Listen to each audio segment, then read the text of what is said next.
కేంద్ర హోంశాఖ మంత్రి హైదరాబాద్ శివారులోని ముచ్చింతల్లోని సమతామూర్తి రామానుజాచార్యుల విగ్రహాన్ని దర్శించుకున్నారు. రామానుజాచార్యుని సందేశం స్ఫూర్తిదాయకమని ఆయన అన్నారు. ఇక్కడికి రావటం అదృష్టంగా భావిస్తున్నట్లు తెలిపారు.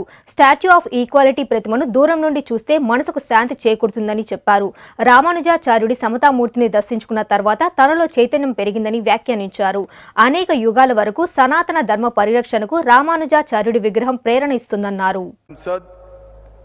और तेलंगाना भारतीय जनता पार्टी के अध्यक्ष श्रीमान मंडी संजय कुमार जी और आज देश भर से अनेक मत अनेक संप्रदाय के यहाँ पधारे हुए सभी संतगण सभी आचार्यगण आप सभी के चरणों में प्रणाम कर कर मैं मेरी बात की शुरुआत करना चाहता हूँ।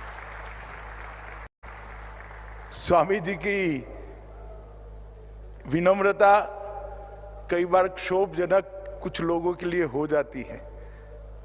उन्होंने कहा कि महान स्मारक जो रामानुजाचार्य का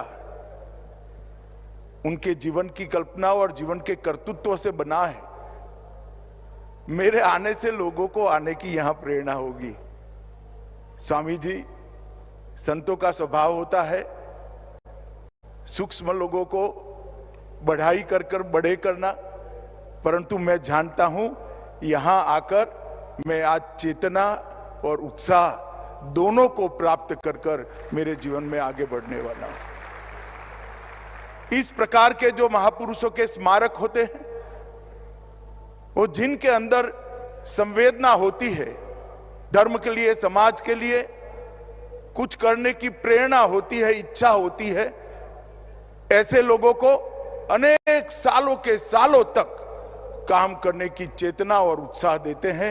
और मैं बड़ी विनम्रता से स्वामी जी आपको कहना चाहता हूं, आप युगों तक ऐसे अनेक धर्म अनुरागी लोगों को प्रेरणा और उत्साह आपका ये भगवत रामानुजाचार्य का जो स्मारक बनाया है वो देता रहेगा। पूज्य संतगण यहां उपस्थित है। मैं इस सबके भी कहना चाहता हूं कि कोई भी मत कोई भी संप्रदाय के अनुयायी हो, वो सभी को एक बार यहां आने की प्रेरणा इसलिए देनी चाहिए कि अंततः सनातन धर्म की शरण में ही सबके उद्धार का मूल बसा हुआ है। रामानुजाचार्य के जीवन के 1000 साल उनकी सहस्राब्दी, इसका इससे बड़ा उनके काम को कोई भावांजलि भी नहीं हो सकती, स्मरणांजलि भी नहीं हो सकती, कार्यांजलि भी नहीं हो सकती।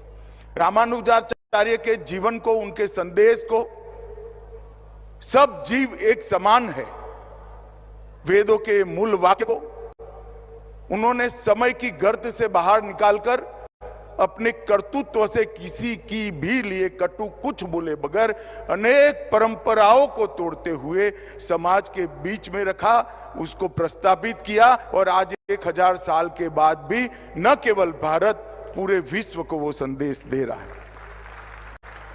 इस स्टैच्यू ऑफ इक्विटी की प्रतिमा अभी हमारे देश के सम्माननीय प्रधानमंत्री श्रीमान नरेंद्र मोदी जी और दंडी स्वामी जी के कर कमलों से इसका उद्घाटन हुआ।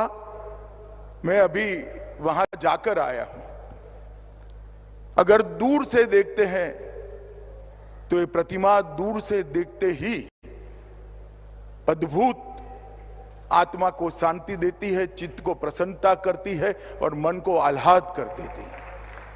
मगर जैसे ही नजदीक जाते हैं और वो हॉल से होकर रामानुजाचार्य का संदेश देश की सभी भाषाओं में सभी मुमुक्षुओं को मिल पाए, इस प्रकार की व्यवस्था जो स्वामी जी ने की है, उसको ग्राह्य करते करते करते समय निकालकर जब ऊपर जाकर रामानुजाचार्य के विराट मूर्ति का दर्शन होता है, तब मालूम होता है कि हम कितने बड़े महापुरुष को प्रणाम करने के लिए आए हैं। भगवत रामानुजाचार्य ये पूरे देश, पूरी दुनिया के लिए इक्वालिटी का, समता का जो संदेश दिया, वो इस मार्ग के बाद युगों युगों तक न केवल भारत, समग्र विश्व में ये अपना संदेश, सनातन धर्म का संदेश फैलाने का काम करेगा, उसका मुझे विश्वास है। भारत के इतिहास को महाभारत के पहले से लेकर रामायण काल से लेकर आज तक देखे थे, बहुत सारे उतार चढ़ाव आए हैं और सनातन धर्म भी काल की अनेक थपेड़ों को खाते खाते खाते खाते अपनी अस्तित्व को बचाते हुए कभी दैदीप्यमान स्वरूप से, कभी आगे आने वाले स्वरूप में जाने के लिए एक प्रकार से कभी काल बाह्य होने बगैर सनातन धर्म भी इसके साथ ही आगे बढ़ता गया। हमने देखा है सनातन धर्म पर जब जब संकट आया, कोई ना कोई आया जिसने सनातन धर्म की ज्योत को प्रज्वलित की, दैदीप्यमान की और एक ज्ञान यात्रा को समग्र विश्व में आगे बढ़ाया है। रामानुजाचार्य भी एक ऐसे ही व्यक्ति थे जिन्होंने शंकराचार्य के बाद एक काम को बहुत अच्छे तरीके से किया। आदि शंकर ने ढेर सारे मत